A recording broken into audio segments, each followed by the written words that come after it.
The latest global summit on tackling climate change, COP29, is about to start in the capital of Azerbaijan, Baku.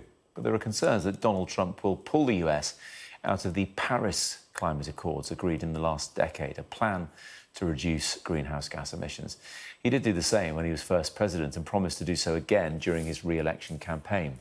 Our science and technology editor, Tom Clark, is in Azerbaijan for this latest COP summit.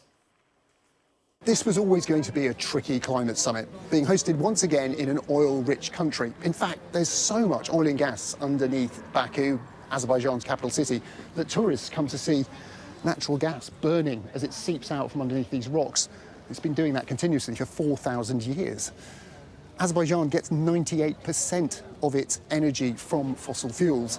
And despite being the president of the climate summit this year, it shows no real intention of doing anything about that.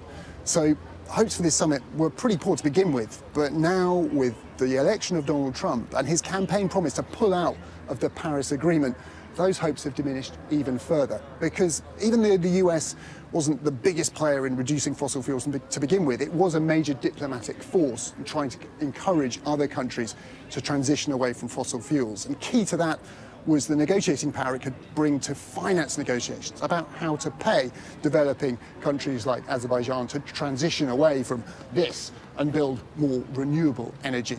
With their departure next year, that's likely to be weakened, and hopes for these talks aren't as high as they were. But it comes at such a crucial time. The scientists tell us there isn't really a moment to delay. Next year, global temperatures are forecast to exceed for the entire year 1.5 degrees above pre-industrial levels. That was the safe limit that the whole Paris Agreement was designed to try and avoid. And don't forget also, there's been plenty of signals around the world, and particularly in the US, from the warming climate, particularly those extreme rainfall events linked to hurricanes. Yet despite that, 72 million Americans voted for a president who doesn't want to do anything about climate change. And that will send a chill through the negotiators coming here to this summit who have hopes of keeping the process moving forward, not just moving forward, but accelerating.